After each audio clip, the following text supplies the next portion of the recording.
Hi guys, Ashley from Ash Cash Budget here, and I really want some dessert.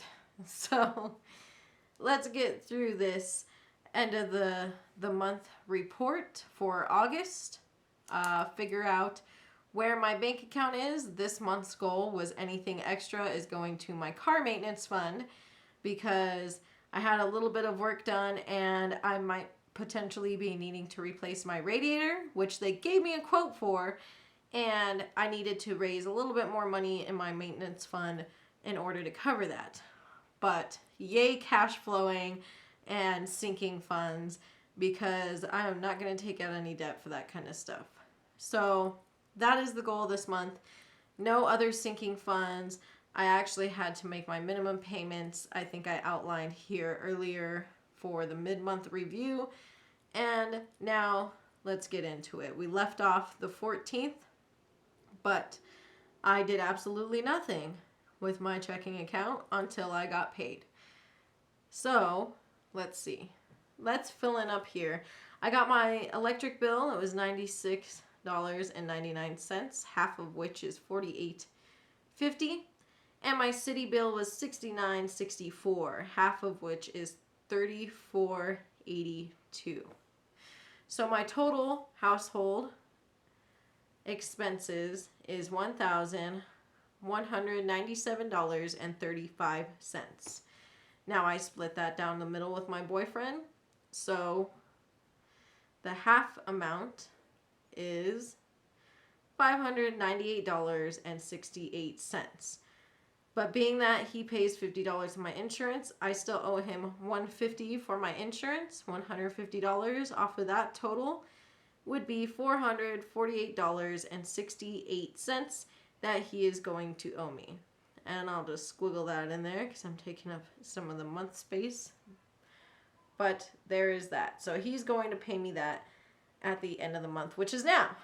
So when I got paid $1,038.30, which was a little bit more than I expected, which was made it so I could adjust some things in my budget, which was awesome. So I was able to give myself a little bit more towards the cash envelopes, but I still skimped.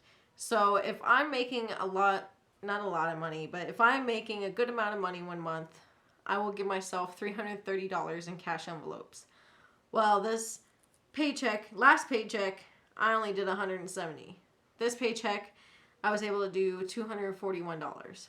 So that's the first thing. We'll take this amount, $259.21.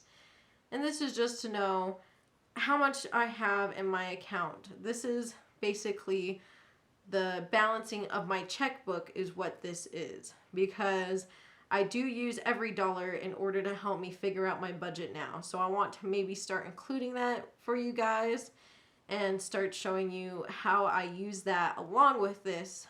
But this is so I don't bounce anything. I know what is in my account and when I am paying things and when they're paid off and subtracted from my actual cash money, So $259.21 plus my check of $1,038.30. Sorry for the sloppy handwriting as always. $1,297.51 is what I end up with. But I immediately, when I cash my checks, I try to get the cash envelopes right away. So $241 out of that, and that makes my total $1,056.51. So that's it for the 24th. And here I have the church, which I've mentioned before.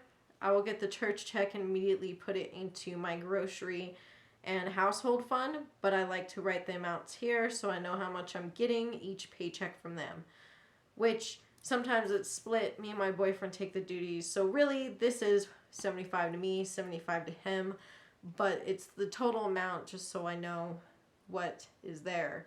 So if we have a month where there's a couple extra things, I know what's kind of going on what extra we're getting.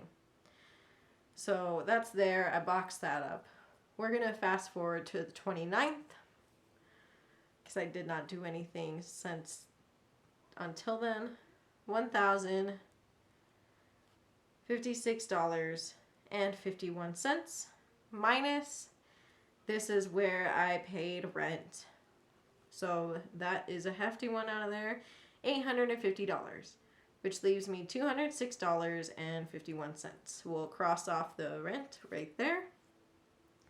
And that is it until the very last day of the month that I decided to pay everything else. So $206.51 is what I had left.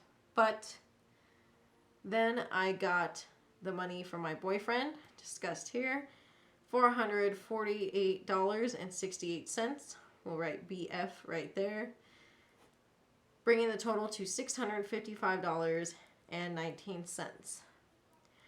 We paid CenturyLink first, $180.72. CenturyLink. And since I paid all of these at once, I'm just going to pile them up. Then we did electric, $96.99. Electric. City is $69.64.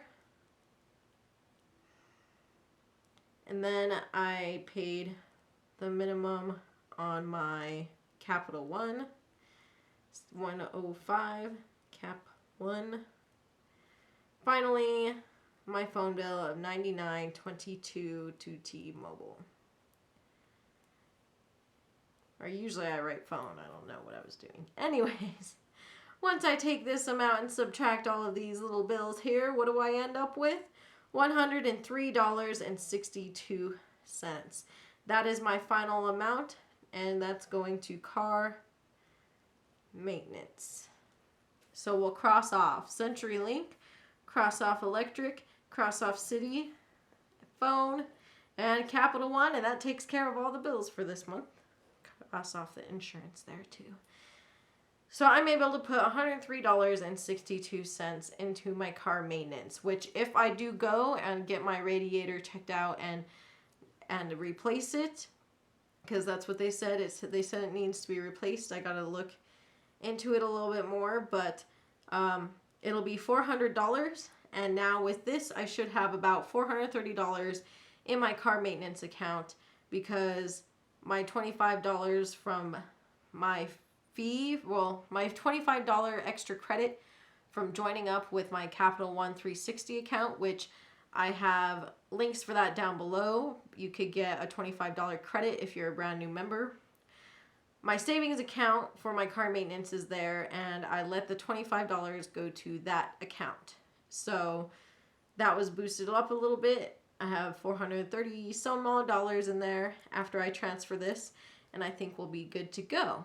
So that's it for August. Pretty simple month. I like how clean this is, albeit sloppy, but there's not all kinds of transactions all over the place like they used to be before I started budgeting correctly. Yeah. Well, and the cash envelopes kind of helps with that, because I don't have to log in those purchases here. I log them in on my cash envelopes. So I'll leave you guys a couple of buttons up there for subscribing and a video that YouTube will pick out for you guys to watch. And I'll talk to you guys in the next video. Bye.